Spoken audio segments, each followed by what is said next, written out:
somebody?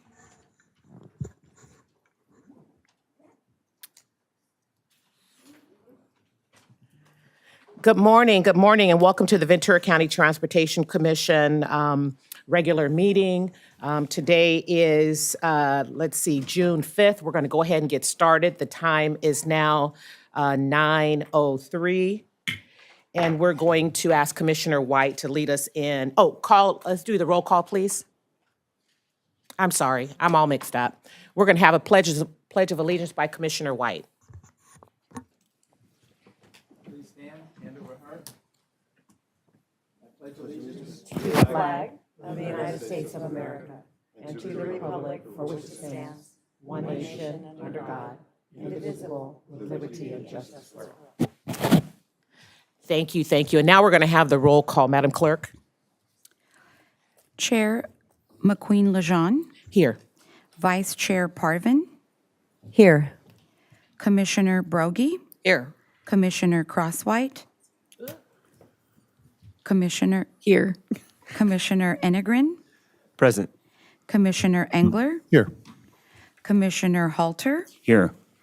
Commissioner Lavier, Commissioner Lopez, Commissioner Long, Commissioner MacArthur, Here.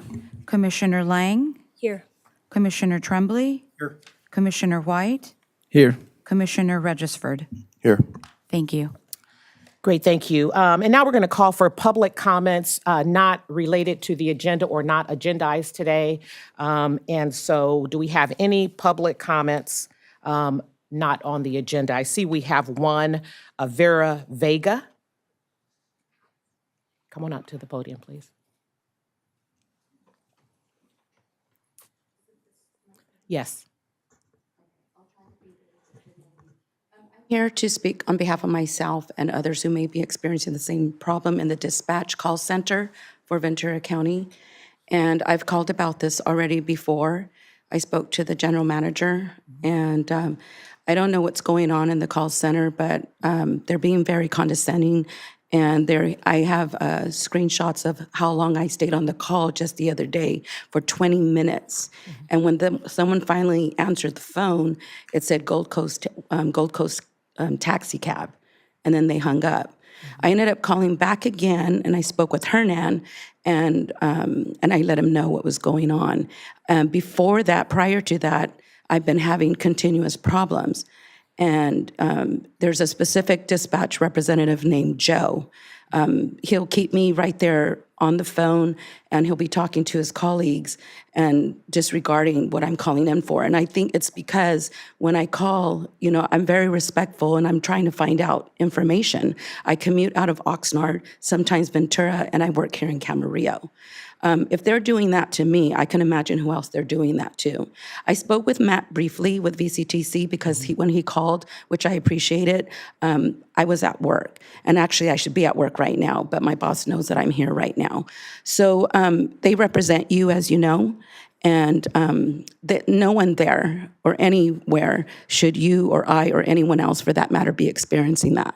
All I'm doing is calling to get information, the ETA for the bus. I've been behind scenes on that end, and, it's not that hard of a job, Yet it's a job that, you get calls continuously, right? I understand both sides of the end. But I don't know, like I said, what's going on. Before, my calls were being automatically sent to who knows where. I spoke to Matt about that briefly as well, and he apologized for that. And I told him I was going to give him a call back, but I haven't an opportunity yet to do so. I'm very busy. My work hours start at 6:20, and before that, I walk to my bus stop. And then I commute from the VCTC bus on the 55X to come here. And sometimes, maybe I'm running late and I'll have to take the later bus. But either way, when I call in or anyone calls into dispatch, you shouldn't be getting those representatives, to be condescending or being in that tone of manner, So I'd hope that, VCTC looks into this to the call center of the dispatch call center. And I ended up getting the direct number to dispatch. I already know that number, but I shouldn't have to do that. No one should have to do that. If you'd like to see the screenshots, how long I waited on the phone, I have those available. And also, I was being blocked from being called there. I could make a call from my phone and I would be put on like who knows where, and I call from my work phone, and my boss is fully aware of this, but yet I got through like that. So again, I don't know what's going on, but hopefully VCTC can look into it. And I'll get back to Matt as soon as I can, but I got to get to work. So it's unfortunate that I had to come here to the meeting. I even spoke to the general manager. Ma'am. And even she was Ma'am. like, Go ahead and disrespectful. complete your sentence, but your time is up. Okay, but Sorry I about wanted that. to let it be Yes, known it needs thank to you. be addressed. Thank you so much. I appreciate that. Are there any other public comments? There are no more comments at this time. Great, thank you. We'll move to item number 5. That's our Caltrans report, and that's going to be Commissioner Regisford. Over to you, sir. Thank you, Madam Chair. Good morning. My name is Marlon Regisford, for the record, Deputy District Director for Planning and Local Assistance, District 7 Caltrans, and just want to give regards. Our District Director couldn't make it today, but happy to be here in her place. Just want to give a few updates for the Commission for Caltrans. And lately, we are right now finishing up with our fiscal year project delivery activities, which is getting closer to the fiscal year. We're trying to wrap up on many projects that we've initiated in the past fiscal year, and getting ready to, of course, host in partnership with other agencies, major events, and coordinating with some of our partners on some of the activities in preparation for the FIFA World Cup as well. We are also conducting our brush abatement activities in advance of wildfire season. So that's something our maintenance teams are out and about on alongside our roadways and helping to clear brush in advance of that. We are also beginning some of our next fiscal year project development activities and some of our feasibility studies that we're planning for the next fiscal year. We don't have any major traffic advisories to note in Ventura County over the next 2 weeks, although we do have a traffic advisory. We did put out a news release recently that we're having ongoing closures on Interstate 405 throughout the Sepulveda Pass for our pavement rehab project. So that's going to be happening on between the 5th and the 8th of this month, and also the 8th and the 12th of this month. So next week and the week after. So that's, again, for our pavement rehabilitation. We're going to be closing 2 lanes in both directions nightly through the next 2 weeks. Other than that, I don't have any major items I'd like to mention specifically in terms of closures for Ventura County. So I will wrap up my remarks. Thank you for the time, and I'm happy to take any questions or comments. Thank you, Madam Chair. Great, thank you. We'll have some questions from the commissioners, and we do have some public comments for this item. Are there any questions from the commissioners? If not, I'm going to go through the comment cards, and just forgive me if I don't pronounce your name correctly. Mastani Nikov.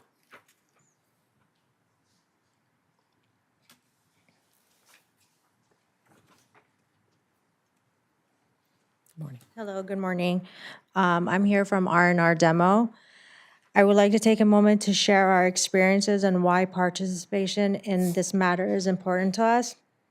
I started working in the area and on the Highway 150 when the mudslide happened. I witnessed firsthand the impact that it had on our community. I saw local businesses struggle because of the road closure. I saw the challenges faced by families and students and parents of Mupusul and the facility, and students who relied on the access to this corridor every day. During this time, we worked tirelessly to advocate for the community. It took several requests before a pedestrian pathway was finally constructed, allowing people on both sides of the slide to safely access schools, businesses, and essential services. As the manager of our traffic control division, I had the opportunity to employ and train approximately 30 women from the local community. We help them become Caltrans certified traffic control professionals, providing meaningful employment opportunities while supporting critical infrastructure projects. Many of these women went on to gain valuable construction experience and build successful careers in the industry. This is one way we could give back to the community and help those affected by this disaster. Our team worked on both Highway 150, the mudslide, and projects on Highway 33. Traffic control was an essential part of keeping these projects moving safely and efficiently, supporting contractors and subcontractors throughout the process. Our goal has always been to serve the taxpayers and residents of this area. We have worked to support local businesses, including the markets, the KOA campground, and the Santa Paula Inn, and many others affected by the closures. We understand the unique challenges of this region because we have lived alongside them in the community. Today, we are simply asking to be considered and included in the bidding process. Local communities bring valuable knowledge, experience, and commitment. We know the roads, the environment, and the community, and the people who depend on these projects. Opportunities like this should also benefit local businesses and local workers by investing in those who have been here from the beginning. We are from the beginning and continue to support the community. Thank you for your time. Thank you. Next speaker is Elizabeth Contreras.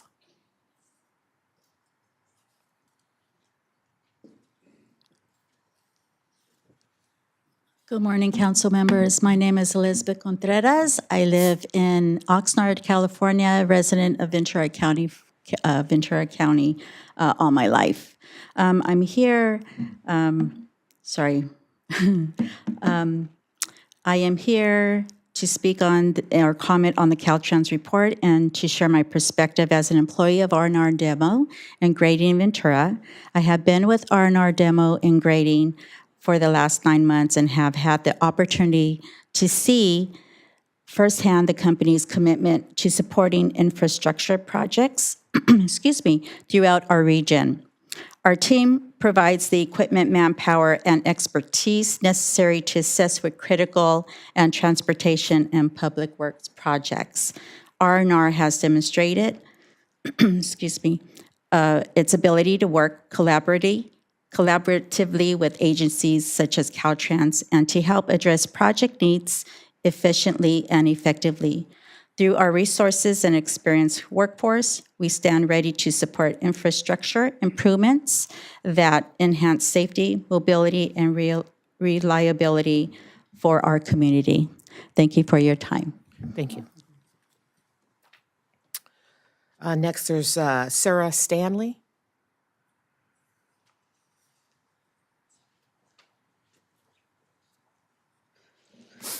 Good morning, everybody. I'm Sarah Stanley. I'm also a representative for R&R Demo. You're all probably a little puzzled about what we're talking about specifically.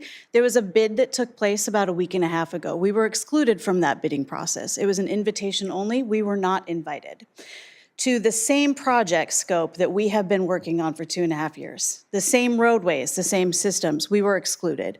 However, companies whose work they'd done on those roads had resulted in failure, which is where this bid came from, because it's there to repair their failures. Those companies were invited to bid. We were not. We've done 10+ slope repairs along these same roadways with 0 failures, and we were not included. We were not invited to the table. We have been awarded by Caltrans for the work that we have accomplished in this community, specifically on that landslide. So for anyone who doesn't know, in 24, the mountain came down on the roadway in Santa Paula. So many people were unaware of what transpired. They thought, oh, it's a mudslide. No, the mountain came down. It was over 200 feet wide and over 40 feet tall at its peak. It closed that roadway for 6 months. I was in that community.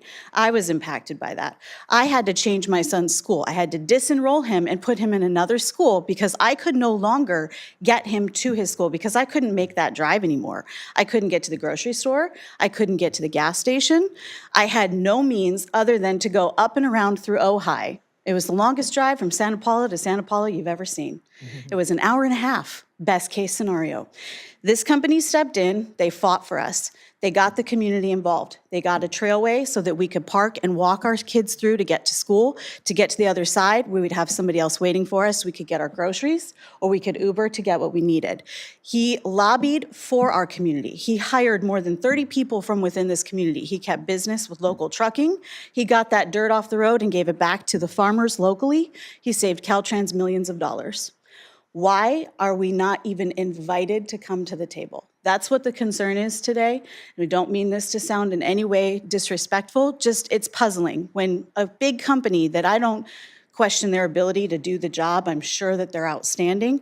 However, they have one really amazing monopoly on the state of California, and they specialize in essentially bridges, levees, locks, water pump stations, transfer stations, groundwater supply. And yet they're coming out here to do my slope repairs in my backyard that I've been working on these roads for 2.5, almost 3 years. As a member of this community, I'm upset. That hurts my bottom line. That's taking money out of my pocket. I'm a single mom. I got fortunate with this company to be able to participate in this. And I'm a representative of this community. I'm concerned about the fact that this was not a public record. I still can't find anything out about this bid, what took place. I understand it's a little different with emergency bidding, but here it is. I still have no information. I don't know what happened. Why wasn't I allowed to participate? I take great pride in having been a community member who's worked on these roads. My son, he's 10 years old, and every day he's like, that's the road my mom's on. I'm out there doing traffic control. I've been able to progress and learn and get additional training. And this is my money. This is my community. Thank you so thank you much. so much. Thank you. The next speaker is Darlene Gomez.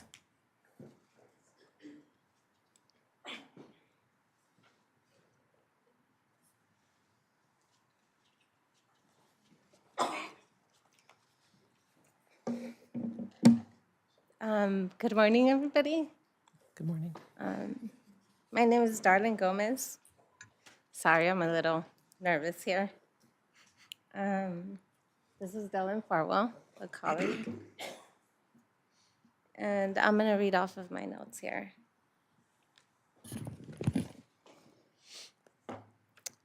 Good morning again, council members. My name is Darlene Gomez. I'm a United States Marine Corps veteran. I'm nervous. And I've been with R&R Demo for over 2 years.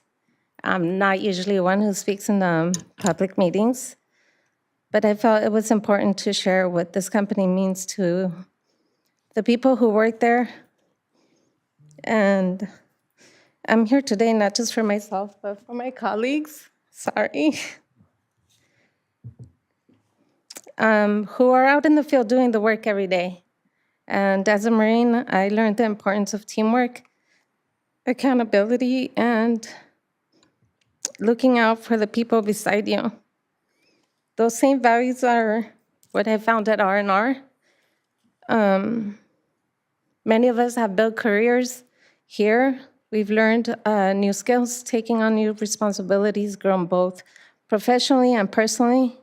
And more importantly, we've become a part of a team that generally supports one another. R&R has built a culture where safety, communication, and teamwork come first. We look out for one another on the job, and that support doesn't end at the end of the workday when it's over. The relationships we've built through the company extend into our families, our neighborhoods, and this community. We take a lot of pride in the work that we do. We show up early, we work hard, and we understand the responsibility that comes with working on public projects, the people that rely on every day. We are committed to doing the job safely, professionally, and the right way. When companies like R&R are given the opportunity to compete for work, that investment stays local. It supports working families, creates opportunities for people to build careers, and strengthens the community we all share. When those opportunities are taken away, it affects more than just a company. It affects the people behind it, the families who depend on those jobs, and the local businesses that benefit when working people have stable employment and confidence in their future. We simply want the opportunity to compete. We hope R&R can continue doing the work we're proud of and continue supporting local families and continue investing in the communities where we live and where we work. Thank you for your time. Thank you. Are there any additional public comments? Okay. Commissioners, any questions? Okay, go right ahead. Yeah, I don't know if Caltrans has any insight into their bidding process, and that seems to be the issue of concern from the public speakers. Correct. Thank you, Commissioner. And yes, typically when we have a construction project, we definitely like to spread the word amongst our bidders that typically bid, and also posting out to far and wide to invite contractors of all sizes to participate in the bidding process. So what I've heard today is it's dismaying, because I would think that we would spread the word for any project that we have coming forth. So this is something I'd like to look into further.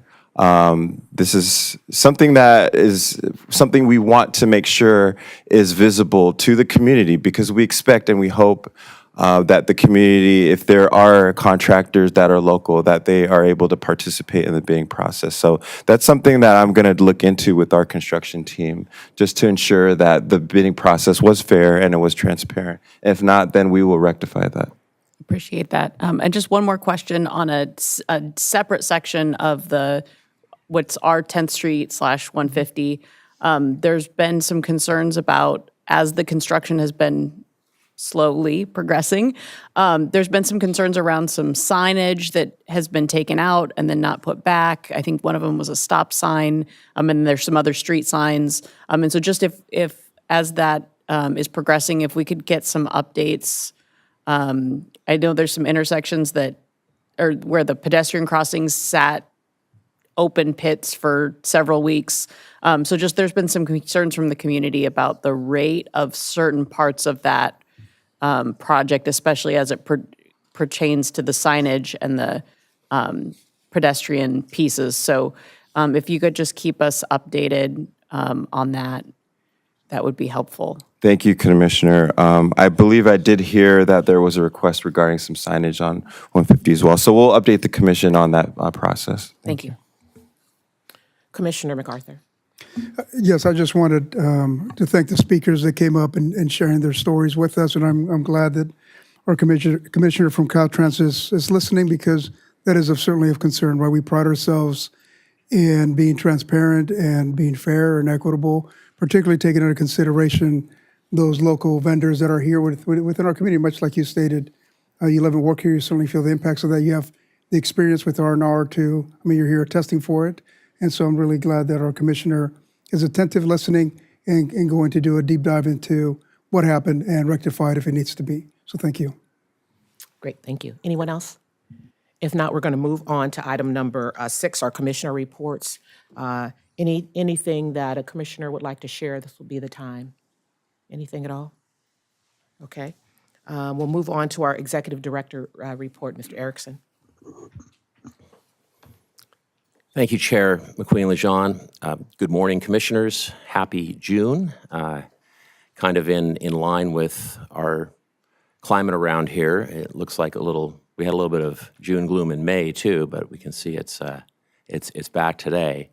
You have your executive director's report in front of you, and I have a brief PowerPoint presentation also. Next slide. So as I think all of us know by now, the World Cup will begin next week. Very exciting. There's some information in your report about the additional service both provided by Metrolink and Losan, the Amtrak Pacific Surfliner. I wanted to share this photo, though. This is from Losan, and you got to look a little bit, but that is a World Cup train car festooned with all the regalia. So I know we had a request for a wrap bus from Mayor MacArthur. I wasn't able to do that, but I did get you a wrap train. Well, I didn't do it myself, but our partnership with Losan, and I want to thank Commissioner White and Commissioner Enegren, who sit on the Losan board for VCTC. But it is an exciting time for our community. This event only happens every 4 years, and for you soccer fans, you know what a big event it is. There are several other activities going on, which are detailed in a report too. LA Metro will be providing rail, bus, and shuttle options, and we have additional information is available listed in the Executive Director's report. Next slide. We've had several events over the last month. From left to right, we had a pop-up event in Simi Valley, and it was great to see Commissioner Parvin there for that event.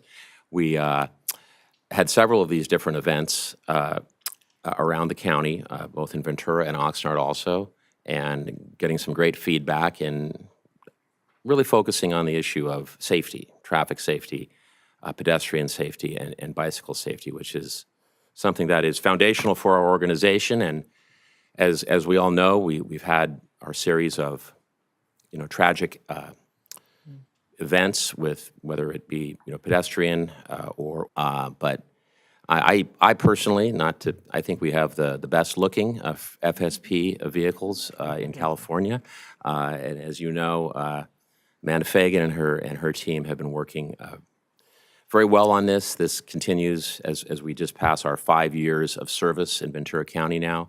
Continues to be one of our best received programs, and it's always heartening to read the comments that come in. Someone who has a flat tire replaced or is towed to safety, or in some cases, they'll even bring you a free gallon of gas. And I mentioned it to someone the other day, and they said, "Wow, with gas prices now, I just might." I'm just kidding. I'm not going to run out of gas to do that, but it might check the numbers next month just to make sure we're not following that. But next slide. And then we partnered with the County of Ventura for Public Works Day.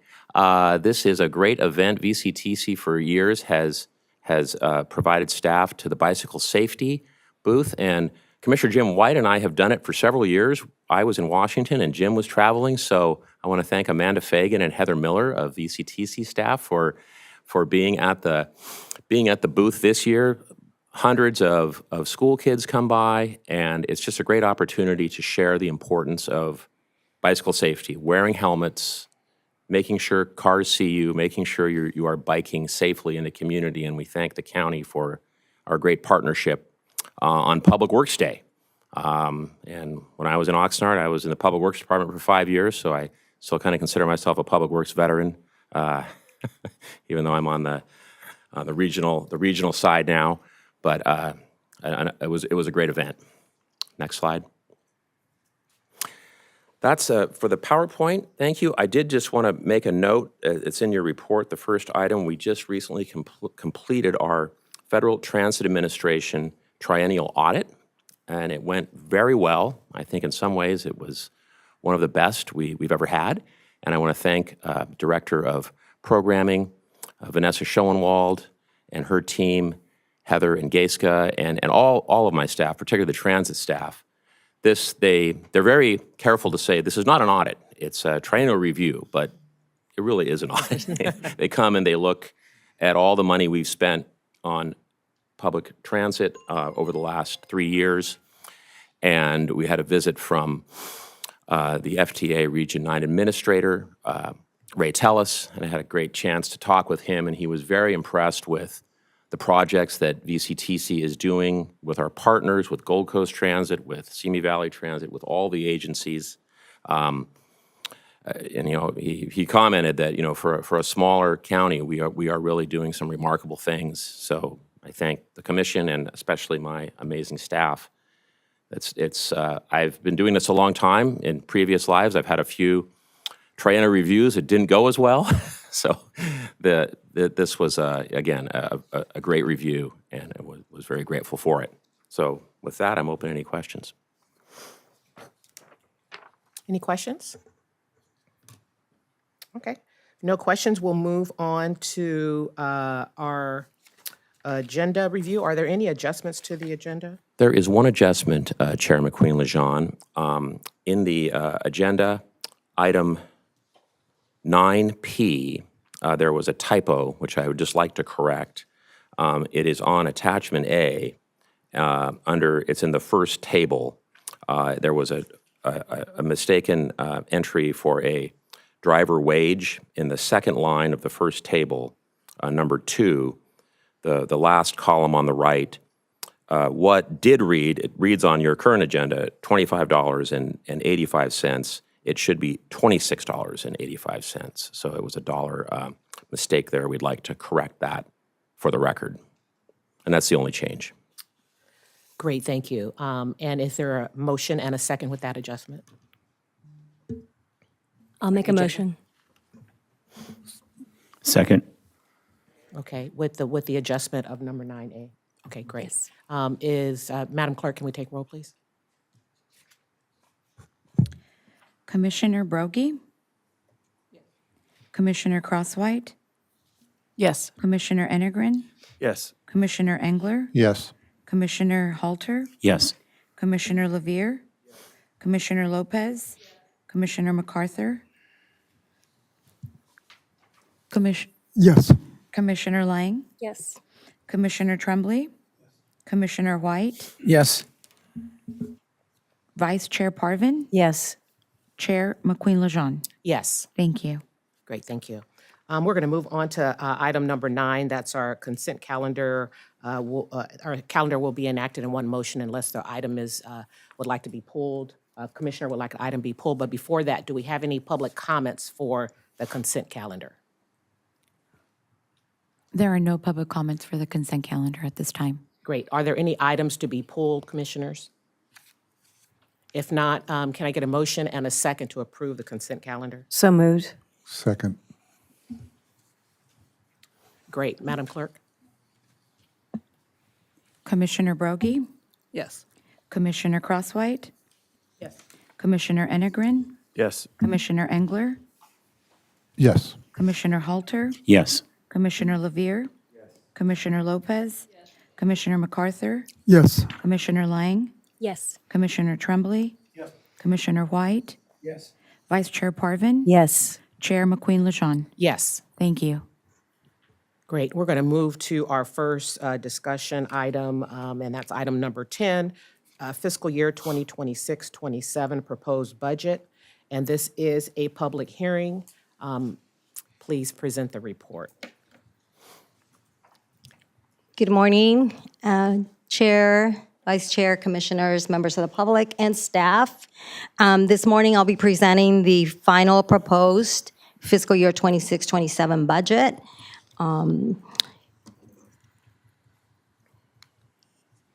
The first couple of slides, I'll pass it on to Executive Director to go over. Thank you, Lupe.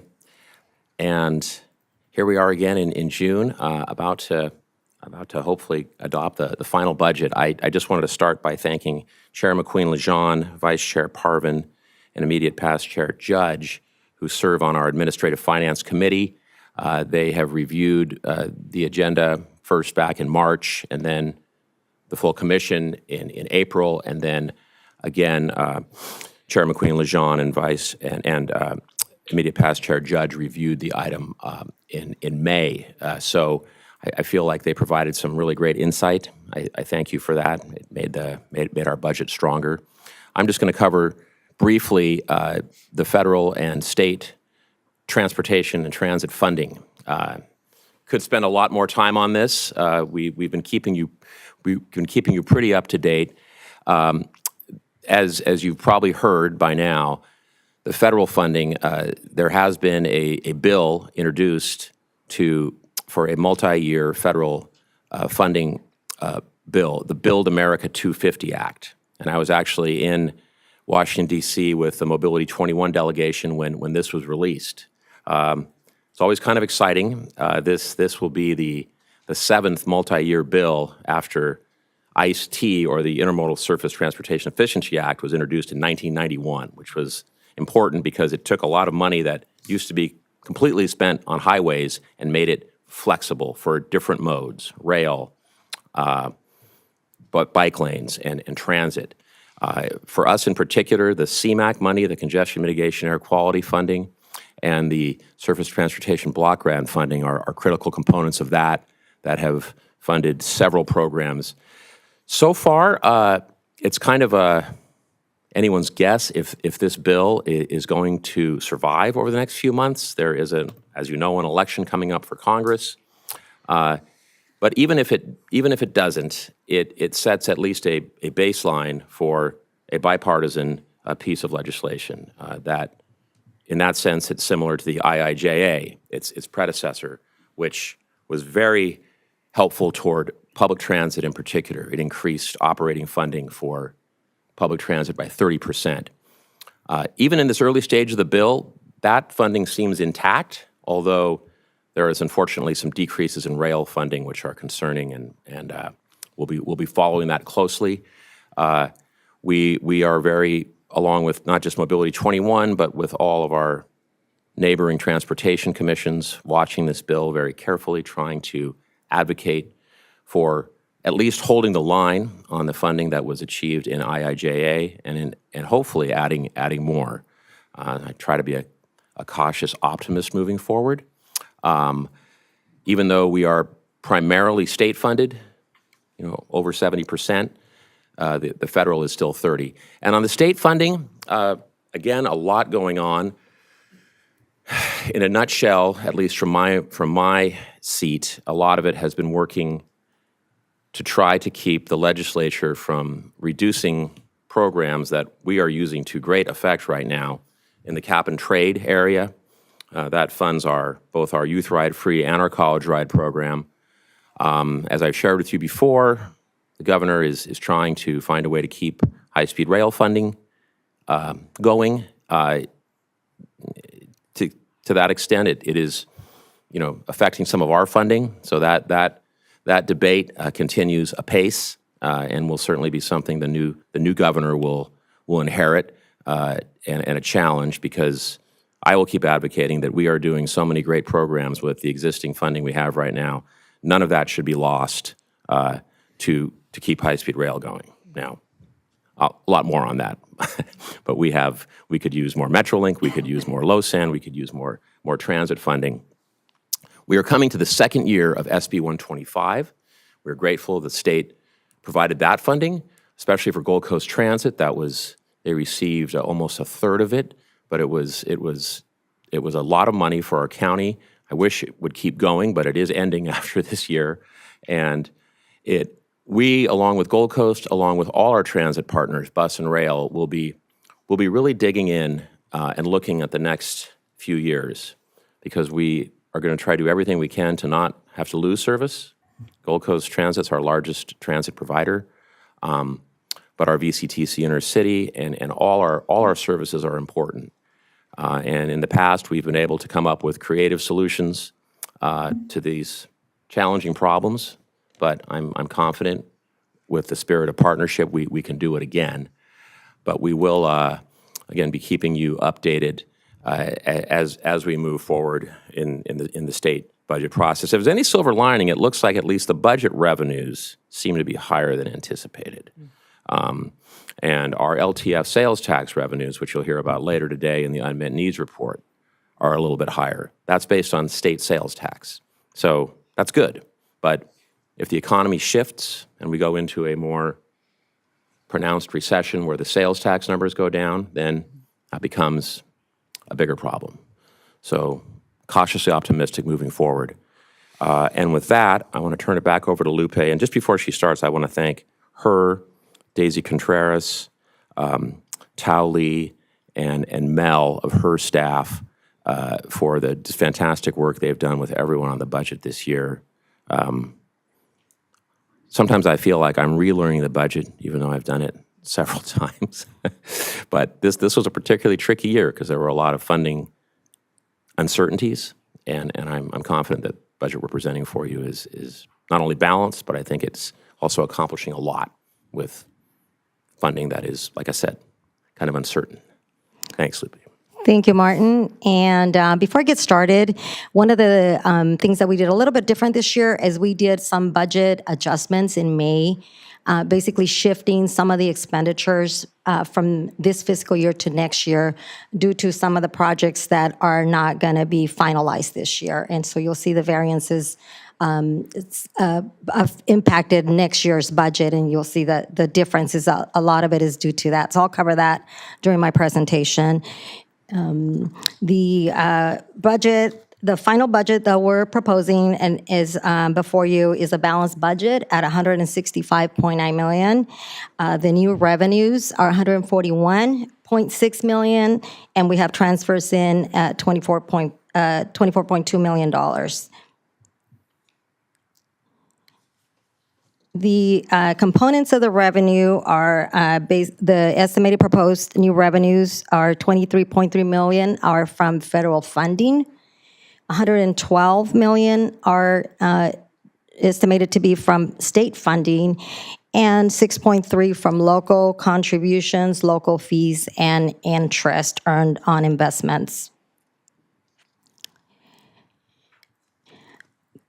This next slide shows a 10-year history of our LTF revenues, which are 43.2% of the budgeted revenues. And if LTF, as Martin mentioned, is derived from the 1.25% of the local sales taxes. And as you can see from this slide, LTF has continued to increase. We're estimating the current revenues at 52.3 in fiscal year 26-27, which is an increase of 6.3% from the current estimate of 49.2 million. And 39.4 million is the local agency pass-through in fiscal year 26-27. This next slide shows the same 10-year history for the state transit assistance, the STA revenues, which are about 7.2% of the budgeted revenues, and these are derived from the sales tax on diesel fuel. The estimated revenues for next fiscal year are approximately $8.8 million, and we are seeing a slight decrease year over year for the last 4 years in STA revenues. And just, we're going to be tracking our STA revenues and our LTF and working on forecast in the next couple months as we are seeing a decline in STA. This next slide provides the total expenditures by program, and the total program budget are $165.8 million, which is an increase of 28.9 versus the current fiscal year. And as I mentioned earlier, part of the reason of the increase is due to $21 million that we adjusted in expenditures in the current fiscal year and shifted them to next year. And we also had some other changes from the draft budget, which I'm going to go through in the next couple of slides. And as I go through the changes from draft to final, personnel costs, there were no significant changes. Our wages and fringe benefits are projected at $5.5 million, which is 3.3% of the budget. And the increase of $605,000, as you can see per the slide, is mostly due to incremental taxes and benefits, and then the new ask for the new position of the accounting technician that was in the draft budget. And so looking at the programs, budgets, Transit and Transportation Program, which is 41.9% of the budget at $69.6 million, and that is an increase of $23.5 million versus the current fiscal year of $46 million. And the most significant increase in this program budget is the Transit Grant Administration, and that is an increase of $13.1 million. That was not in the draft budget, and that's additional SB 125 funds for pass-through to subrecipients. And then the next task that has an increase is VCTC, Intercity Services, and that budget has a shift from the draft budget of $9.9 million, and that is two-part. One is $7.7 million shifted expenditures from the current year to next year for the procurement of 5 buses. that will be delivered next year. And then $2.1 million is an increase for anticipated increases in operating cost for next fiscal year. Most of that, or a significant part of that, is fuel, diesel fuel costs. We're estimating that to go up significantly.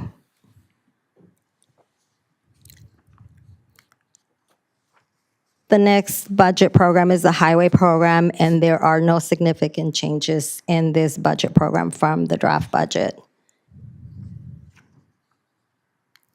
And the rail program had no significant changes. The Lausanne budget decreased about $778,000, and that's because we're expecting lower costs for the pilot program in next fiscal year. The commuter assistance program budget, no significant changes from the draft budget.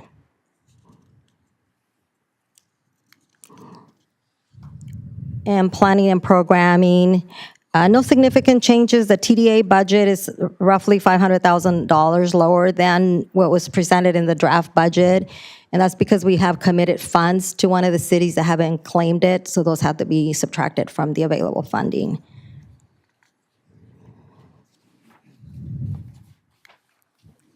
And then last, the general government program, there were no significant changes from what we presented during the draft budget.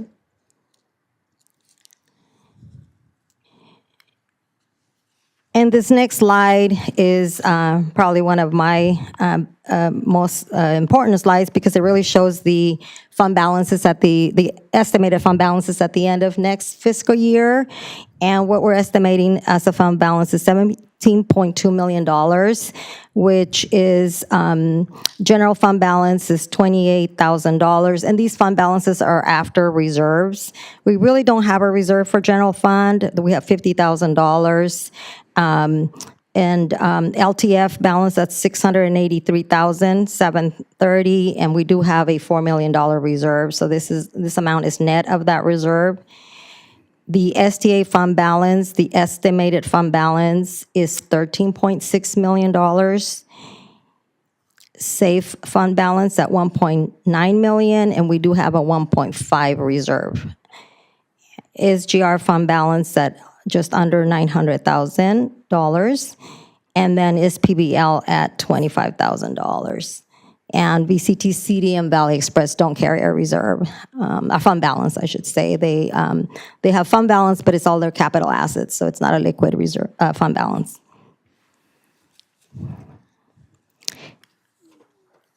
I'll take any questions at this time. Great. Are there any questions? We'll take, because we're in public hearing, we'll only take questions. We'll have discussion later. Any questions? Commissioner White. I don't really have any questions. This is the first budget I've had a chance to go through and not fall asleep last night when I went through this whole thing, because it was so well prepared. So I just want to thank you in your presentation today, but also the whole financial team for putting this together, because there's a lot of parts to it that many of us don't know about, and it was nice to know that they're being looked at, and you're also looking at the future, which to me is very important. So thank you again, finance team, for putting this together. Thank you, appreciate it. Any questions? If not, we're going to open the public hearing for public comments. Do we have any, let me see, the time is 9:51. Do we have any public comments? There are no public comments at this time. Great, the public comment time has been concluded. So now we'll have a motion. Let me see. Sorry.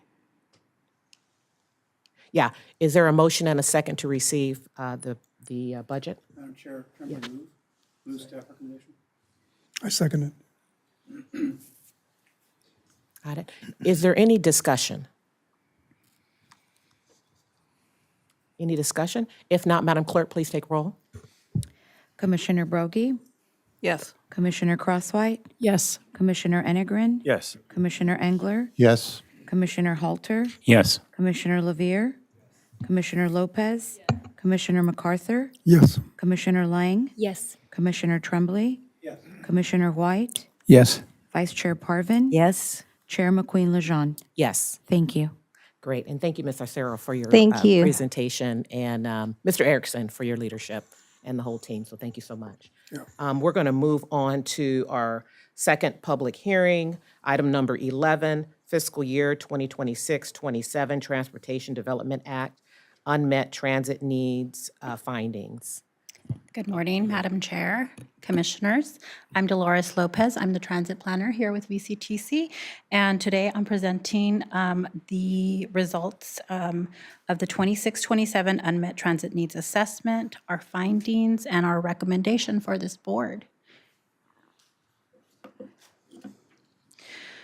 So each year, VCTC conducts a unmet transit needs analysis. We have collected feedback year-round, which I'll go a little bit more into later. We conducted a public hearing earlier this year in February here in front of this board. We collected feedback. We analyzed all the responses that came through. We evaluated all of the comments to deem if there are any that would meet an unmet transit need. And today we are bringing you our recommendation for approval. So the unmet transit needs process is applicable to all cities within the county that have 100,000 population or less. That are not part of Gold Coast or Simi Valley Transit Service areas. Those jurisdictions are already using all of their funding for transit services and do not fall under this process. So for this process, it would be Camarillo, Fillmore, Moore Park, Santa Paula, and Thousand Oaks by a special statute. So the definitions of an unmet transit need and the criteria was revisited in 2023. We hired a consultant to review and recommend any updates that needed to be done to our definitions. At that time, it was determined that there was nothing to update and we were meeting all standards for this process. So in order for comment to be deemed an unmet transit need, it must reach 15 comments for a fixed route or 10 comments for a dial-a-ride service, such as like paratransit type service. And it should be reasonable to meet. So there should be availability of vehicles, meaning we're not taking any vehicles out of service to be able to operate the service, and it must be able to navigate safely on a route. And so the community outreach that we conducted this year was composed of posting on our website. We put out a survey, social media such as Facebook, Twitter, Instagram, promoted through there. We also take comments year-round.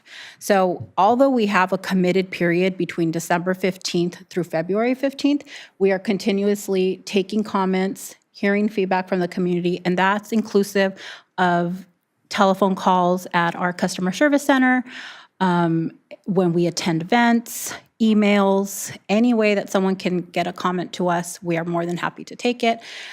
We collect those throughout the entire year, and then we present it as part of this analysis. This year, we had four public community sessions. We held 3 in-person sessions, which were held in Fillmore, Camarillo, and Thousand Oaks, along with a virtual session. We offer a virtual session to allow those that cannot make it into our in-person sessions to have a chance to give us their comments, give us their feedback, talk to somebody from our operations team, along with the operation team of our partner agencies that attend these sessions as well, so that we can have constructive feedback with them. So this year, we collected a total of 170 comments, and some of the key themes identified throughout were extended Sunday service across the county, really, where there is no current service, improved connectivity and frequency, along with coordination and transfer reliability between the transit operators within this county. And there is, as years past, ongoing interest in service between Fillmore, Piru, and Santa Clarita, which is something that we've seen as far back as I've been looking at this analysis. Other top requests are expanded services into LA County. These are not meeting any of the criteria for an unmet transit need, but we thought it's important to add here. So it includes Metrolink and Amtrak Pacific Surfliner requests, LAX, Burbank connectivity, which is another comment that we've seen pretty often throughout this process. Varying improvements to the VCTC Intercity and Gold Coast Transit District service. But again, as mentioned, Gold Coast is not subject to this, this process. But we do take their comments and we do forward it to them at the end. And additional connections for Ventura, Camarillo, Moore Park, and Thousand Oaks throughout. So at this time, there are no findings that meet the 15 comment threshold for fixed route or the 10 comment threshold for dial-a-ride. Some of the potential comments that I want to highlight that technically do meet the criteria, just did not meet the threshold, would be early morning service in Camarillo. There was several requests for that. Thousand Oaks Sunday service, again, several requests for that, and that's actually come up for the past couple of years. And some new service stops in Fillmore along the 126 corridor, along with some requests for the CSUCI service to have additional times and connections. I do want to highlight that although we don't necessarily deem any comments meeting the threshold, we continuously work with all of the partner agencies to try and do everything we can to let the public know that we're hearing their comments, we're taking their feedback, and we are taking it into account to better the service. Some of the services that have been brought up after these comments have been the Valley Express, VCTC, Fillmore, and Moore Park route, which also was a frequently requested service through this analysis. That was implemented in August of 2024, and it continues to be a very popular route. The Coastal Express has had several schedule adjustments where we have taken comments that have been part of this process, and we're adjusting and improving service. The Amtrak Pacific Surfliner was something that we were hearing as well. They wanted the service back to Santa Barbara, and that launched May 4th, May the 4th,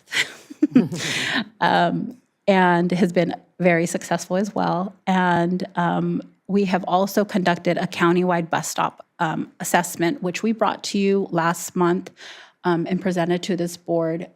We did an analysis of all the bus stops in the county as far as accessibility, curb ramps, lighting, shelters. We went through an entire analysis of that. And my recommendation is that there are no unmet transit needs to be met. That concludes my presentation. Great, thank you. Commissioners, any questions? Any questions? Commissioner White. Thank you very much. Thank you for the report. I had the opportunity to sit in on these dealings way back then, and a lot of the same questions are being put up again today. However, I'll ask you a question. What's the largest number of passengers? What city has the largest number of passengers? Gold Coast. Well, the service area or the city? Service area, yeah. The Oxnard. I would say it's Oxnard. Okay. They are the biggest city in the reason I'm asking is because I think it might be good to have these community meetings in Oxnard and Ventura, as well as Fillmore and the east end of the county, because we might have more people from Oxnard attend those meetings for whatever reason, but at least since they are the largest number, they have some input. So that would be my suggestion. Thank you very much for this presentation. Thank you. Any other questions? If not, we'll move to public comments. The time is, I don't know. But we're going to open for public comment. 10:02. 10:02. We're going to open for public comments. Madam Clerk, are there any public comments? There are no public comments at this time. Okay, great. We'll close the public comments period, and we will move to the recommendation. And it is to approve the findings and adopt the resolution. Is there a motion and a second? I'll move. I can second it. Seconded over here. Okay. Any discussion, any comments? Nice report. If not, Madam Clerk, please take roll. Commissioner Broggie? Yes. Commissioner Crosswhite? Yes. Commissioner Enegren? Yes. Commissioner Engler? Yes. Commissioner Halter? Yes. Commissioner Levere? Commissioner Lopez? Commissioner MacArthur? Yes. Commissioner Lang? Yes. Commissioner Tremblay? Yes. Commissioner White? Yes. Vice Chair Parvin? Yes. Chair McQueen-Lejeune? Yes. Thank you. Great. Thank you so much for your report. Thank you. Chair, could I just take one moment, Yes. just as a point of, just wanted to thank Dolores for the presentation. You know, she, I believe, is the longest-serving employee at VCTC right now. And I had the pleasure of having her in my department when I was transit director. But this process, this whole unmet needs process, is really one of the important things VCTC does, because it's part of following the state law with the TDA money. That's our largest source of transit funding for operations in the state. And as I've said before, in kind of a hopeful nod toward bipartisanship, that was legislation that was signed by Governor Ronald Reagan in 1971, a 1/4-cent sales tax increase statewide. I'll say that again, a Republican governor, yes, it was 1971, but a 1/4-cent statewide sales tax increase. There's really been nothing like it since for transit, period. SB 1 was nice, but didn't do a whole lot for transit. So this is just a little putting in the universe that for our next governor, that if they want to do something meaningful and simple for transit, they could simply double the LTF. That would do a lot right away. You wouldn't have to hire any new auditors or staff to do it either. So Great. Thank you. Thank you. We're going to move to item number 12, Metrolink update.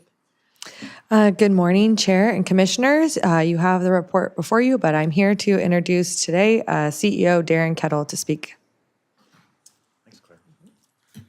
Good morning, Madam Chair and members of the Commission. It's a pleasure to be before you once again. I really look forward to this date every year. It's my shortest commute that I have in my role as CEO of Metrolink as a Ventura County resident. It was 6 minutes. It took me less time to get here to City Hall than it takes me to get to the Camarillo Metrolink station, where then I get on a train and spend an hour and 20 minutes to get to downtown Los Angeles. So the commute has changed just a bit. But first of all, Mr. Erickson mentioned Ms. Lopez. Boy, I remember Dolores when. It is amazing to come back and see the growth of the staff here at VCTC. So again, I'm Darren Kettle. I'm the CEO of Metrolink. I've been in this role for a little over almost 5 years now, and spent many years, 13, almost 14 years, in these chambers serving this commission. It's great to see some familiar faces. I'm going to start with a little bit of good news, piggybacking a bit on what Mr. Erickson mentioned as we prepare for World Cup. We are less than a week away from the first USA game, and less than a week, of course, for the first game of the World Cup. So Metrolink is offering additional service than we would outside of our normal schedule during the World Cup 5.5 weeks. There are additional 46 trains that we will be operating, including on the Ventura County line, mainly to make sure people can get home from events.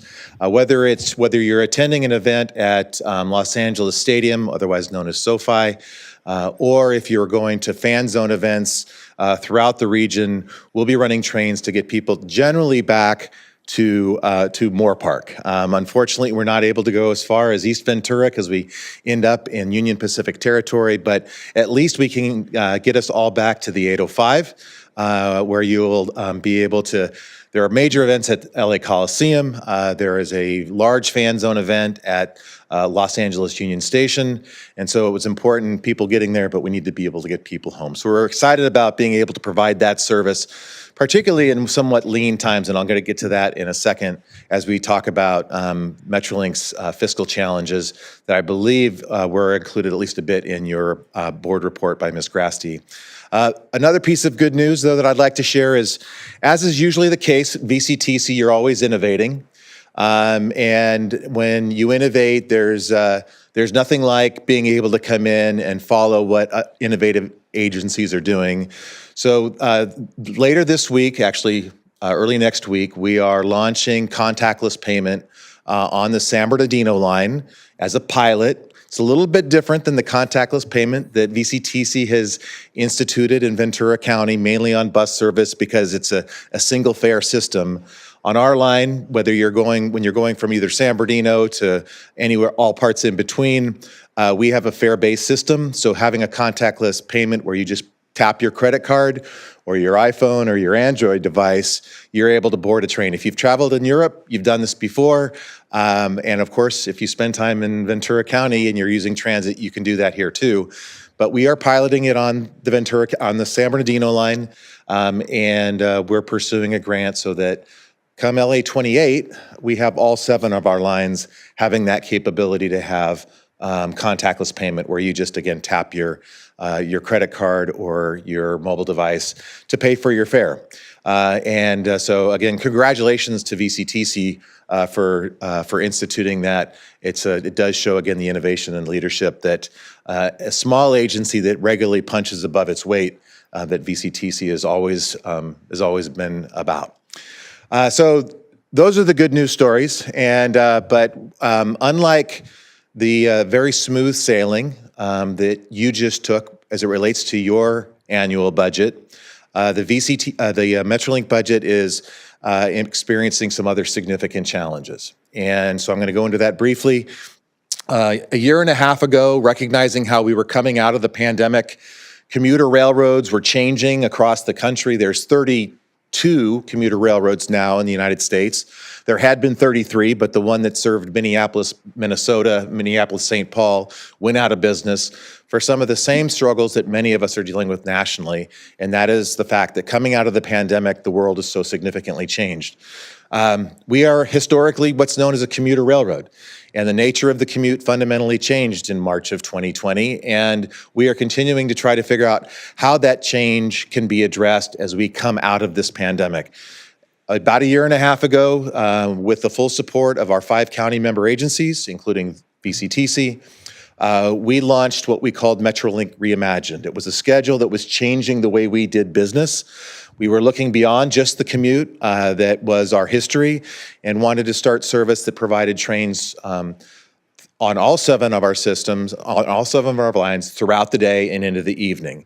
In fact, we had a train that would arrive back into Moore Park a little after 10:30, 11 o'clock at night. So if you wanted to go to a ball game at Dodger Stadium, you'd be able to return back.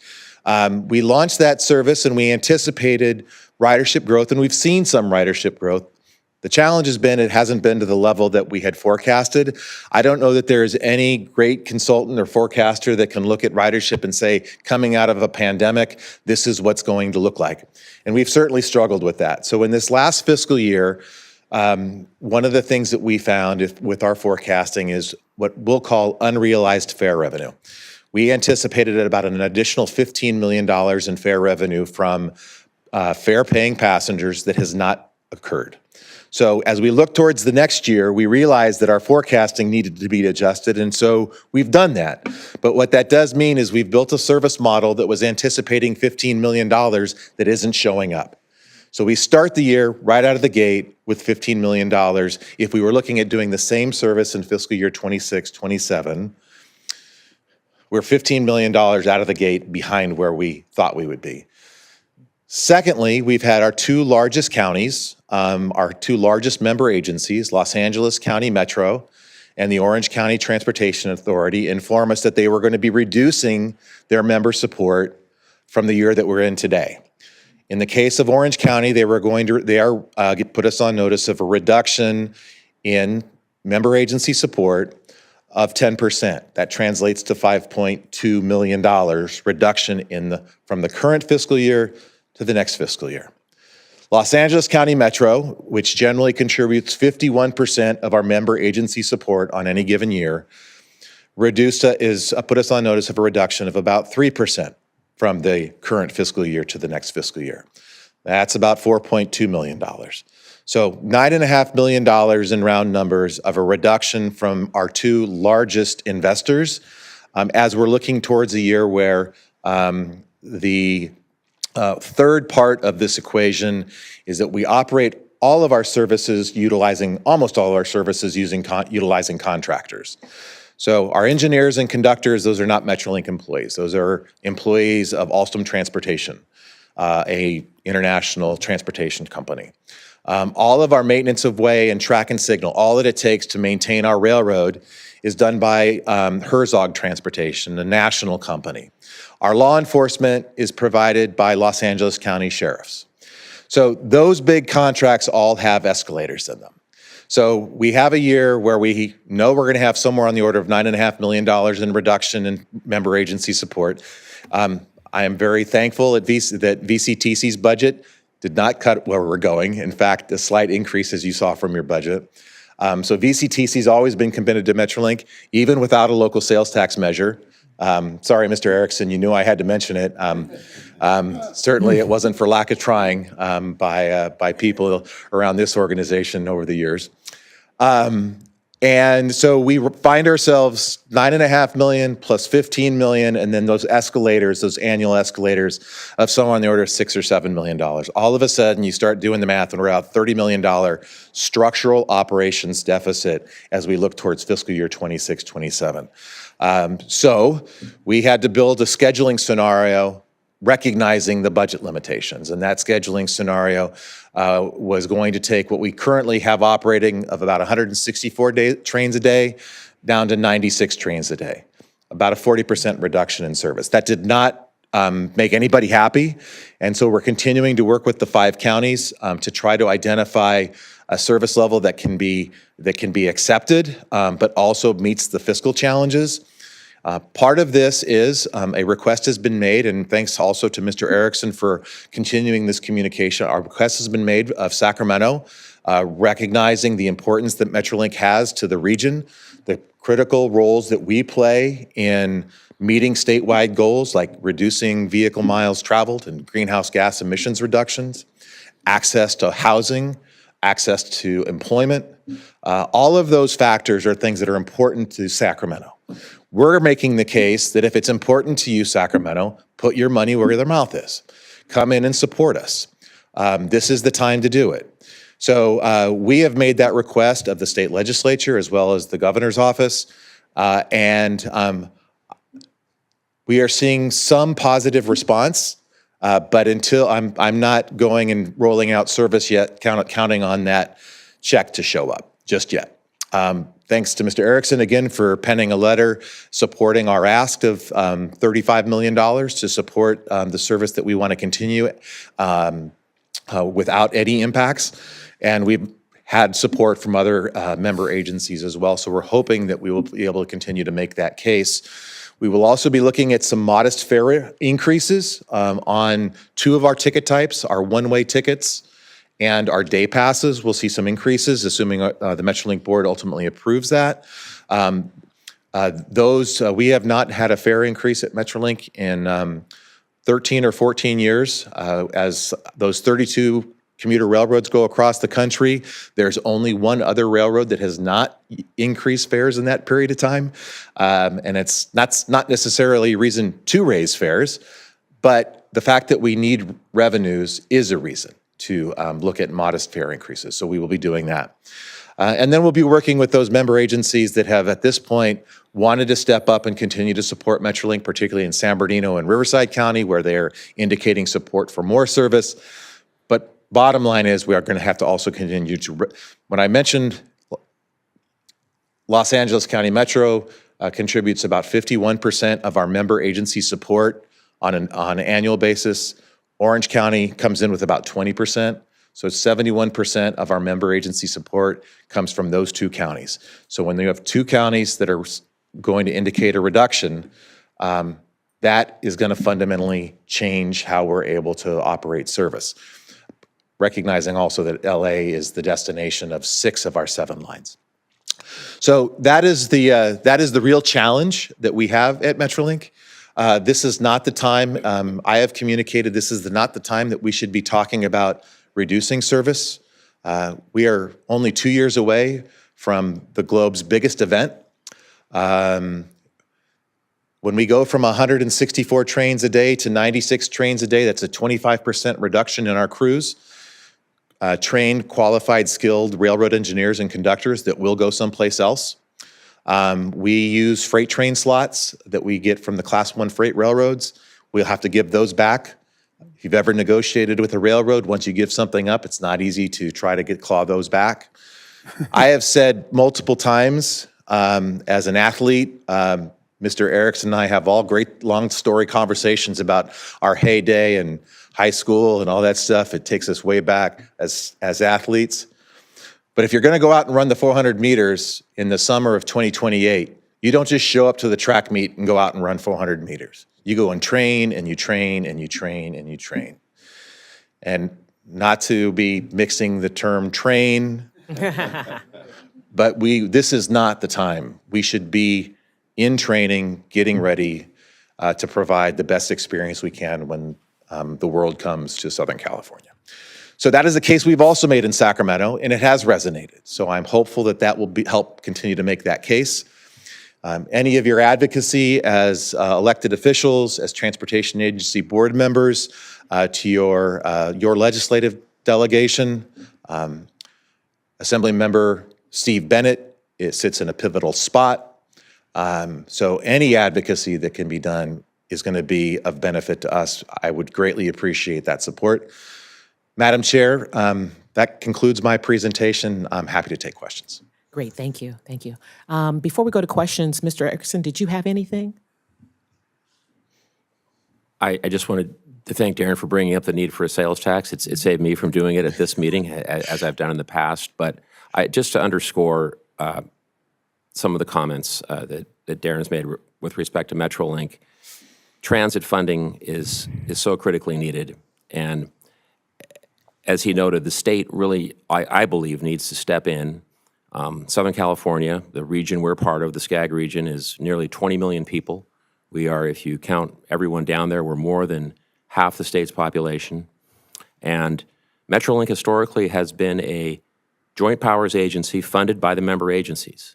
It's not a state-funded rail corridor like Losan, like Capital Corridor, or like the San Joaquin. I think this is a perfect time for the state to say, Southern California needs commuter rail help and assistance, and I hope that message will resonate with whoever our next governor is also, because the time is now. Great, thank you, thank you. Are there any questions? Commissioner, have any questions? I just have a comment, if I can. Oh, sorry, go ahead. Yeah. Is there any concern about with the World Cup coming, any concern that we're going to be able to meet that demand, and also projecting out for the Olympics coming up as well?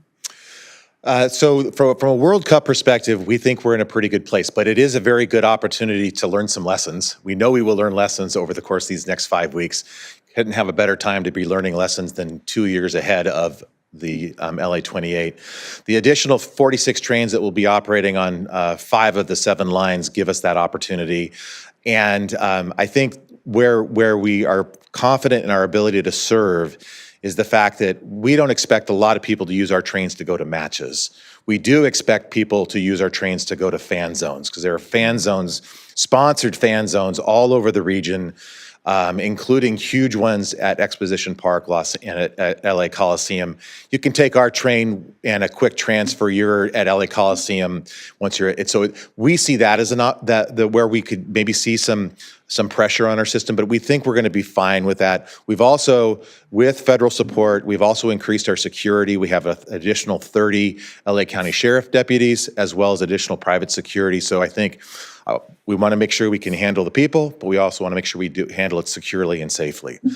As it relates to LA 28, obviously the news that I'm sharing with you about the challenges, how we have to reduce service, that is a very big concern for us.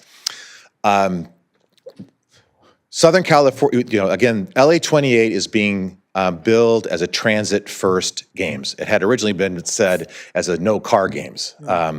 Well, fortunately, Southern California realized that's probably not a fair bar. So we are now a transit-first games. And we do have a role of playing the regional backbone system for this 5-county, 6-county service area. So our hope, our intent is to make sure that every piece of equipment is ready to go. The big question will be is not, again, if we can't be in a position, if we're cutting service, we are putting ourselves behind the curve right out of the gate. But just to put it into perspective, I share this statistic occasionally. I did have a chance to do a postmortem with our peer agency in Paris. If you've ever been to Paris, you've ridden the RER, that is the regional rail system of Paris. Every day, the RER, on a normal day, runs 1,100 trains a day. Remember what I said ours was? 164. When the Paris Olympics occurred, they ran 1,400 trains a day, and they were said they could have even actually been, they could not run more. They were going to be given more money by their federal government to run even more trains, but they simply didn't have the capacity. 1,400 trains a day. We will never get to, I mean, if we get federal support and we're able to double our service, that would be a miracle. But Southern California is our message is we are going to do the very best we can and be ready as well as we can be.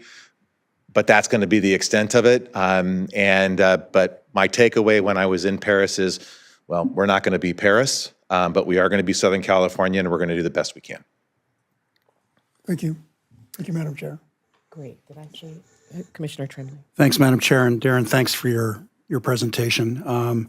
Just a couple of things, and commissioners know that I've not exactly been a potted plant about these issues, and particularly with respect to 2028. I've been very outspoken on the Metrolink board relative to the lack of federal funding coming our way. Originally, we started lobbying together with another director and myself back in, a year and a half ago in Washington, because we were saying to Washington, look, these are the expectations that you and LA 28, the Olympic LA 28 group. Organizing committee. Yeah, the organizing committee, thank you. These are your expectations. We have to have rolling stock and the ability to operate it. And right now, we don't have that. We have had a distinct lack of federal funding for these games to date, aside from some security, monies for security. When you combine that with what's going on now, the particular issues for now on the board is, all right, we've got these budget challenges and we have these service reductions. How do you prevent that from just being a downward spiral? How do you recover, particularly in light of our fare, particularly in light of the low ridership post-pandemic? So these are all issues of real concern to the board, obviously. There's been a budget committee created to look at these matters specifically. Unfortunately, I can't make the meeting next week, but there is also a great deal of discussion from a governance standpoint between LA and Orange County Metro and San Bernardino and Riverside agencies, and then with us. And if you've ever read the story to your children or grandchildren, it's like the littlest fish and the biggest fish, and we're the littlest fish on it. But we are innovative and we will remain mighty. You're also the lowest maintenance fish, by the way, but... and with which we take great pride. And then just to put this finally in context for you, We've talked about this from the state level, but Metrolink is the third largest in the nation commuter rail system. So it's not just the state, it's national. So those are all the headwinds that are confronting us. Darren, I know, is working day and night on this together with Commissioner Engler and myself. We've spent an awful lot of time on these issues. So thank you for your patience, as we go forward. Great. Any other questions? Go ahead, Commissioner Engel. As the other VCTC rep at Metrolink. Darren, thanks for the presentation. Very succinctly put, and we've been talking a little bit about that at our group here for the last few months. You mentioned going to the state, and I think it's a worthwhile effort going to the state for the $35 million to at least get us through this part of the crisis. In terms of federal funding, though, and my colleague here has mentioned that it's been very slim coming. I know I talked to a colleague in Salt Lake City. Salt Lake City received federal funding for 5 years prior to their Olympics, and we haven't seen that here. Is there any, what's your expectation of any bailout from the federal folks, especially as it relates to as we reduce the numbers of our train sets, and that by also reduce the number of crews who then go to somewhere else for employment? What is the chance of being able to quickly restart if we do get some federal funds? Commissioner Engler, there is no quick restart.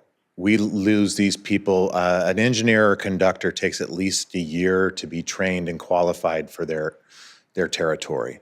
To negotiate freight rail slots, particularly the segment between Los Angeles and Fullerton, which is all Burlington Northern Santa Fe territory. They own it, operate it. We pay for the privilege to use it. Those slots that we have under the current Metrolink Reimagined took us 18 months to negotiate with BN. There is no quick restart. That has been the case we've made. There seems to be an understanding that there you don't just tool right back up, and so that is a case we make. It has resonated in Sacramento, so we're going to continue to deliver that message. And at the national level, we continue to bang the drum, my hope is that we, in working with Sacramento, we are able to give us a runway to get to 2028 without having any major staff cuts or loss of freight train slots, effectively maintain service at some level of status quo so that we can then scale up with support from the federal government once once the politics settle down a little bit, and there's a recognition of support for being ready to make sure that this is not LA's games, this is not Southern California's games, it's not California's games, it's the nation's games. And as you indicated, Salt Lake City received allocations for 5 consecutive years. We are not Utah, and that's a reality we're working through, but it's not been for a lack of effort on the part of elected leaders in this region trying to convey the importance of federal support. It is something that happens for every games. It's just in the United States it doesn't happen, and certainly it hasn't been happening in California. Great. Any other questions? Oh, Mr. Just make one more quick comment. Thank you, Darren, for the update. I think this is also exemplifies a very immediate situation, but a larger situation for transit funding, not just for rail, but for bus transit, also in our county and in our state. I know we had a meeting yesterday with Gold Coast Transit, Vanessa Rauschenberger's here, and many transit agencies are close to what they call a fiscal cliff, whether they're bus or transit. Commuter rail is probably, a little further along that than others. But I do want to say, I want to thank my CEO colleagues in the Metrolink system. It's a 30-year plus, JPA that's been, it's had its ups and downs, but as Commissioner Tremblay noted, it's the third largest in the nation, and I'm hopeful we will find a solution to this moving forward. it's a great partnership also. But again, I appreciate you taking the time to visit us today. My pleasure. Great. Doesn't look like there's any more questions or comments. Thank you so much for being here today. Thank you. And Good to see sharing everybody. valuable information. So this is a receive and file. So we will move on to our next item, which is number 13, approval of Transportation Development Act triennial performance audits for Ventura County TDA recipients in Ventura County. Good morning again, Madam Chair and Commissioners. Dolores Lopez again. So we have another TDA-related item. We have the TDA triennial performance audits for Ventura County and its recipients. And to present this item, we have our consultant here from Moore & Associates, Kathy Chambers.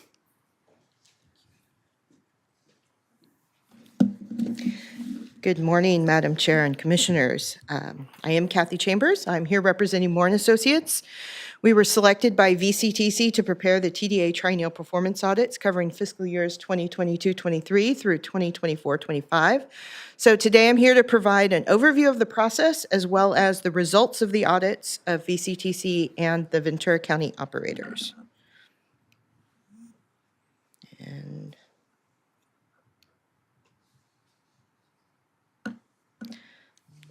see if I can get this to work.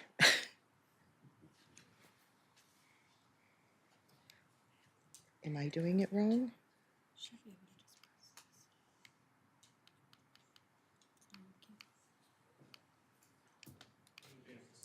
We can manually advance them if you'd like. Go to the next slide, please. All right, so a quick overview to remind you of what this is. Any operator receiving TDA funding under Article 4 is required to undergo a performance audit every 3 years, as is the Regional Transportation Planning Agency. Operators receiving funding under Article 8 are encouraged to be audited, and VCTC decided a number of years ago to include all of the operators in Ventura County in this performance audit process. So VCTC is responsible for procuring an independent auditor to conduct the audits, which includes audits of itself and of 10 Ventura County operators. Slide. So the audit process itself is pretty straightforward. We start with the collection of a rather extensive list of data and conduct a desk review of compliance. Then we conduct site visits, which can be either virtual or in person. This year they were virtual. For the transit operators, we then verify how performance data is collected and how metrics are calculated. For the RTPA, we look at its role in regional goal setting and planning. Then we prepare a functional review of each entity. This is followed by draft and final reports, which include any findings and recommendations. Slide. So I'm going to point out a few conditions that were in effect during the audit period. The prior audit was the first to reflect the conditions of the COVID-19 pandemic, and the emergency legislation enacted since March 2020 was still in effect during the current audit period. This included AB 149, which extended the relief measures originally set forth in AB 90 through fiscal year 2022-23. This included the waiver of penalties for not meeting fare box recovery ratio. It also identified new revenues, which could be counted as fare revenues, and new exclusions to operating costs that could be used in fare box recovery ratio calculation and the STA efficiency tests. SB 125 extended those waivers through 2025-26.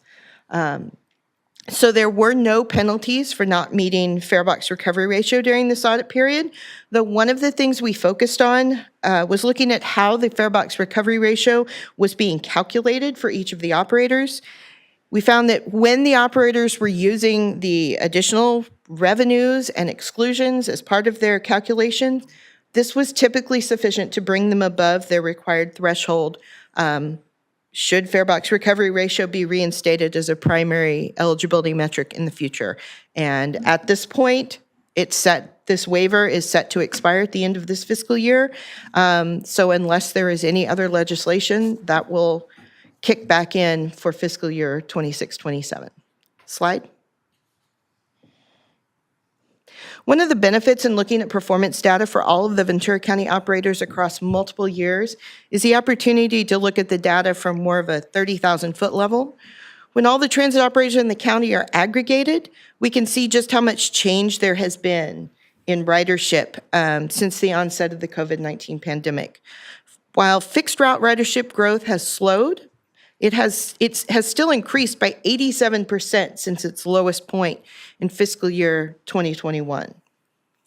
Demand response ridership peaked in fiscal year 2024, though in fiscal year 2025, it was still 74% higher than in fiscal year 2021. Slide. In this slide, we can see how the total ridership in Ventura County compares with national trends.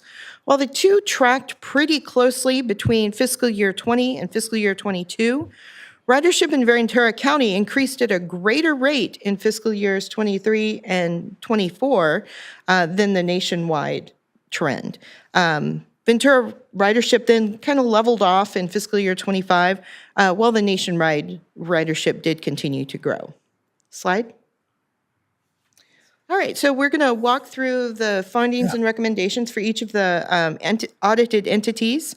Within this audit, findings are specific to compliance-related issues. Recommendations are used to address findings as well as address issues not related to TDA compliance that were observed during the process. In some cases, a compliance issue that triggered a finding was already resolved by the end of the audit period, and so there may be some findings that you see that do not have a corresponding recommendation because they were already resolved. So we'll start with the City of Camarillo. It had no findings. There were 2 recommendations designed to enhance the efficiency and effectiveness of the operator. The first was to consider providing training for dial-a-ride users on how to use the RideCo technology. The second was to work with VCTC and UMO to ensure the VC bus pass readers are fully operational. The City of Moore Park had 1 finding relating to 2 late submittals of the State Controller reports. This was resolved by the final year of the audit period, so there was no corresponding recommendation. But there were 2 recommendations for the city. The first was to consider adding a citywide grants position that could help also support transit grants. And the second is to work with VCTC to implement recommendations of the countywide short-range transit plan in a manner that both addresses the mobility needs of the city while also ensuring regional connectivity. Slide. The City of Ojai's audit was somewhat more complicated than the others. This was due in part to there being new staff in place at the city for the audit, neither one of which had been in that role during the audit period. So there was some information they simply could not provide. So we identified 4 findings related to compliance. The first was late submittal of the State Controller Financial Transaction Report in fiscal year 23. We look at the timestamp on the cover page of that report, and those cover pages were not submitted for the last 2 years of the audit, so we couldn't verify whether that issue had been fixed or not, so that remained a finding. The second finding was that use of the TDA definition of full-time equivalent or FTE employee could not be confirmed in the report to the state controller. The TDA uses a definition that is slightly different than that used in budgeting or used by the federal government, but the city was not able to provide any calculations or methodology for what it reported to the state controller regarding employees.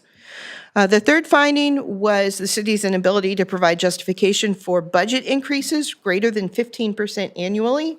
Typically, this justification is done as part of the TDA claims process, but because the city is a subrecipient of the Gold Coast Transit District, they don't fill out the same forms.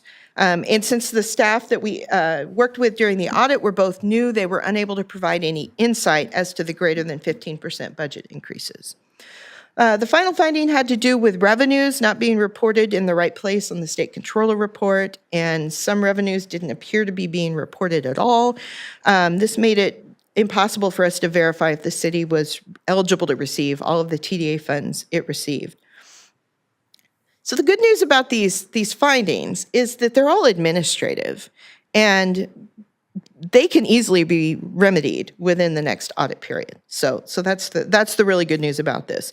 So 4 of the recommendations directly address those 4 findings. We won't go back over those.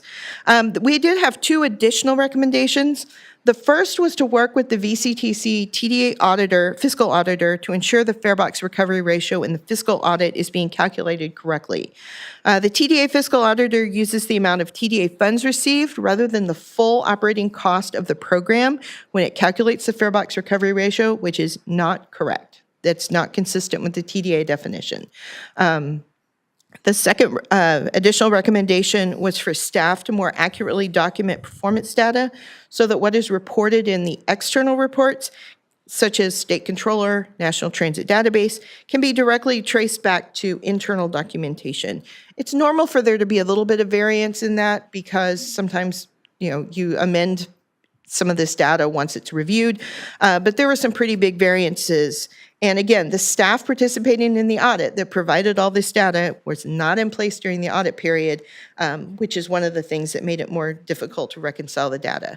And I will mention that we have met with the city of Ojai after they received all of their findings and recommendations, and we've gone over in detail what they need to do to get everything back on track. So we're very optimistic that they're going to be able to resolve these things pretty easily.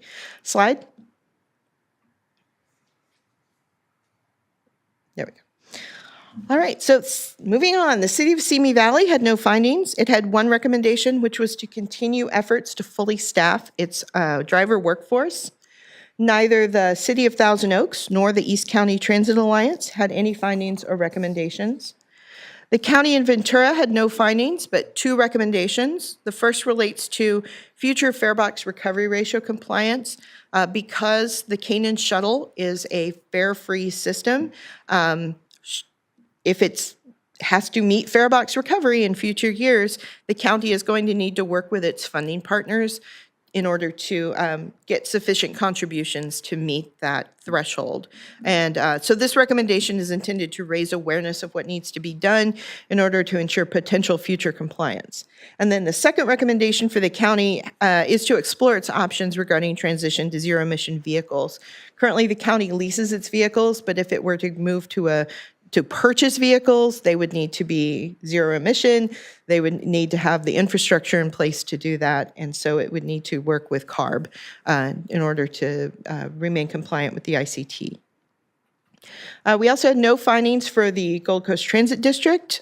We did include one recommendation, which was to continue to work with its board to identify an alternative zero-emission vehicle transition path.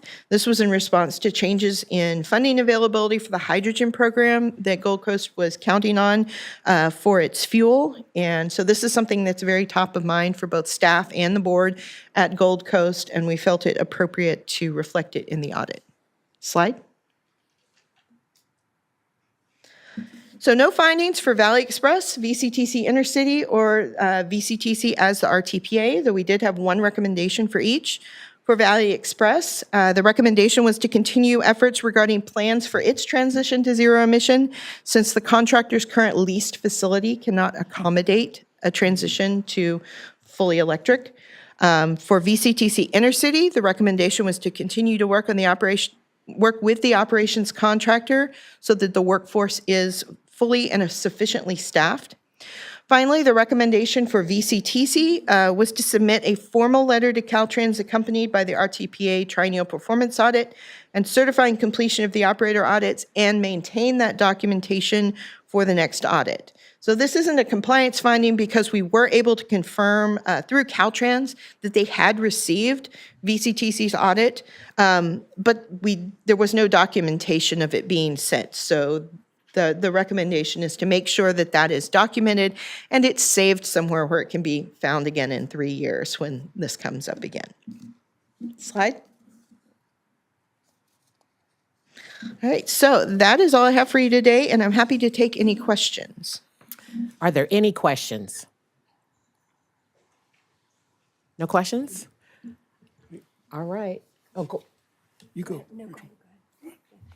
Thank you so much. Yes, I was just going to thank you for the report and also just to let my colleagues know that the City of Ojai, we've had a lot of turnover, staff turnover, and we are committed to being in compliance. And I've talked with our staff, our new city manager, and they're aware of these issues, and they're making this a priority. So just wanted to let you all know that. Commissioner Schwartz. Madam Chair, thanks. Just a comment. First of all, thank you for the report. It's much appreciated. Related to this, in terms of the fare box recovery requirements, Lupe had a slide in the budget relative to the statutory penalties for not meeting fare box recovery requirements. And you've seen that apparently the legislature is considering reinstating those. Those fare box recovery requirements were done pre-COVID. And since then, you have this real decline in ridership beyond the control of transit agencies. So, in my view, attempting to meet pre-COVID fare box recovery revenue requirements is just about impossible. So my request would be, Madam Chair, if this could double as a commissioner's request, is at the next meeting, could we have a short presentation on, and maybe this is a Darren, Martin, Lupe request, could we have a short presentation on the fare box revenue requirements pertaining to VCTC and what's going on in the legislature with respect to those? Because I have a hard time believing that the legislature, my own personal opinion, would seriously consider not renewing the existing waivers for that. So thank you, Madam Chair, and thanks for the good report. Thank you. Okay, thank you. Mr. Erickson. I just will say we will be happy to do that, Commissioner Tremblay. And I would also add this is an important issue for the California Transit Association. We're fortunate to have Vanessa Rauschenberger serves on their executive committee. So I know they have been following this issue closely.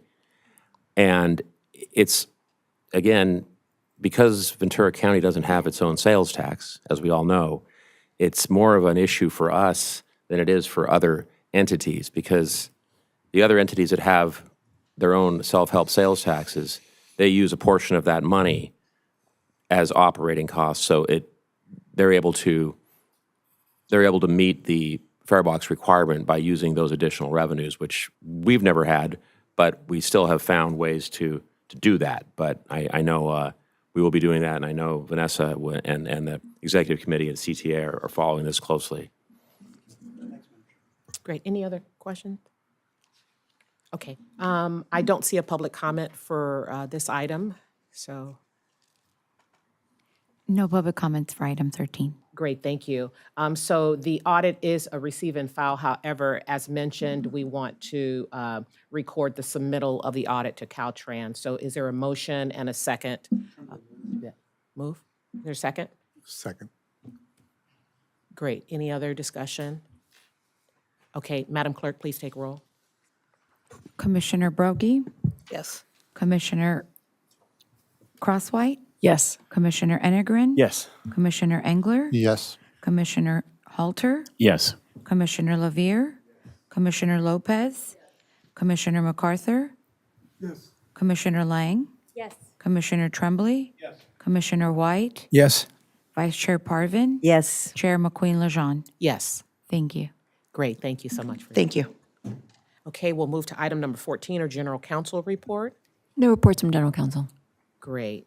So we'll move on to our agency reports. We'll start. I don't see Mr. Commissioner Judge here, but is there anyone else that's Madam going Chair, to report?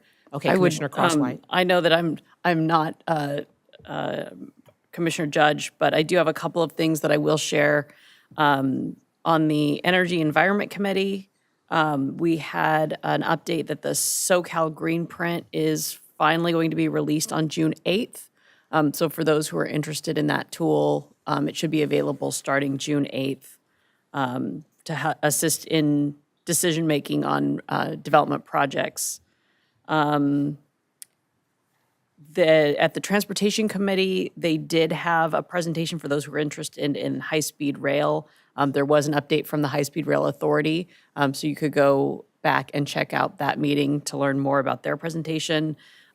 Also at the Energy and Environment Committee, we had a data centers, energy and water use, so both technical and policy-related issues. So if you're interested in data centers, there was a good presentation there.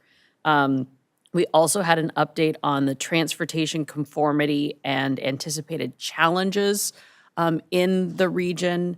So it is a very complex technical issue, but what I will say is that SCAG is required to plan for air quality issues, even though SCAG is not the ones who ultimately have control over implementation or even jurisdiction over a lot of the different sources of potential air pollution. But the impacts of that modeling can, in the future, if we were to get it into a place of nonconformity, would impact individual transit projects. So it is something that's of interest. There's a lot of different reasons why there's a cliff. And so like one thing is that the federal government sets out 5 different goal areas. And if you're out of compliance with one of those areas, then your entire plan becomes out of compliance. So for example, if you have a project in one region that is absolutely required in order to meet your air quality goals, but you don't have enough federal and or state or local funding to implement that project in order to meet those air quality control goals, you would fall out of compliance, and that could impact the entire region. So it's something that we are continuing to watch and work on, but even something like funding for the implementation of the projects could put you into nonconformity. So there's also last year there was the revocation of the EPA waivers for Southern California, and so we'll see how that plays into everything. But that is something that we're going to be continuing to watch and work with our state and federal partners on trying to make sure that we don't go out of conformity, but it is definitely something we're concerned about starting after we have an 18-month period right now where we should be fine, so it shouldn't impact LA 28. But what happens after those 18 months, we're more concerned about. So I'll keep you updated if I hear anything else relevant. We also had an update on the Innovative Clean Transit Regional Assessment Study. And so, as we know, as a smaller agency, we tend to have more challenges in implementing the zero emissions bus rollout than some of the larger agencies, and that was one of the things that they found in the study. But they did also let us know that they have developed a toolkit to assist in decision-making, funding options, workforce training, and engagement with utilities, which for some has become one of the sticking points in the rollout of their zero emissions buses. I think those are that's all of the SCAG stuff that I have. Great, thank you. And Chair, I just had a brief, Commissioner Judge did send me just some comments he wanted read from the Transportation Committee, of which he chairs. The SCAG Transportation Committee took action to appoint a new vice chair to the committee. Committee member Stephen Lai was appointed to serve out the term vacated by member Thomas Wong. And they also heard an update about the high-speed rail program from LaDonna Camille, the Interim Director of Planning and Sustainability for the High-Speed Rail Authority. The committee heard an update on the California High-Speed Rail ongoing work and the release of the authority's draft 2026 business plan. And then there was also a update provided on the SCAG Airport Access and Mobility Study. SCAG is supporting a regional airport access analysis in advance of the future mega events coming to Southern California. And the study is designated to support improved planning and management of surface transportation systems connecting airports to the regional multimodal network. So thank you, Commissioner, for the complete SCAG report and Commissioner. Okay, Commissioner. Just to tag along, I forget the name of the committee, but we are spooling up on RENA now at SCAG, getting ready to help with that coming up in 2 years. So those committees are being formed now. Great, thank you. We'll now move on to MetroLink. Commissioner? Nothing additional? Okay, how about LoSAN? Commissioner White? Yeah. Thank you, Chair. We had a bit of you hear about June gloom, we had a bit of a May boom with LoSAN recently. We've increased our ridership quite a bit. We've had a couple of visuals here that you can get endless escapes with Target, with these savings. We get Ride, Save, Splash. There's a number of things that we're doing, trying to get more people to ride the train. The other thing that I just want to mention are we're very up on this World Cup. We've added 4 new trains to that from LA to San Bernardino, LA to Santa Barbara, I should say. We are going to, some of the reasons I think we've had this May boom is we had a Strawberry Festival in May in Ventura. We had a Jackalope skate working weekend at the Ventura Fairgrounds, or near the Ventura Fairgrounds. And things are better with low sand, I guess, than I expected. But I think a lot of it's just the summer travel. The kids are off school. People are taking train rides just to go on a train ride from San Diego to San Luis Obispo. So things are okay. Our next board meeting is going to be on June 15th in Orange County. Great. Thank you. Great. We'll move on to the next one. Back to you, Coastal Rail Coordinating Council. Our next meeting is going to be September 10th. We only meet 4 times a year, but a couple of things that came up in our last meeting was they're trying to get a train to connect from LA to Oakland during the 2028 Olympic Games.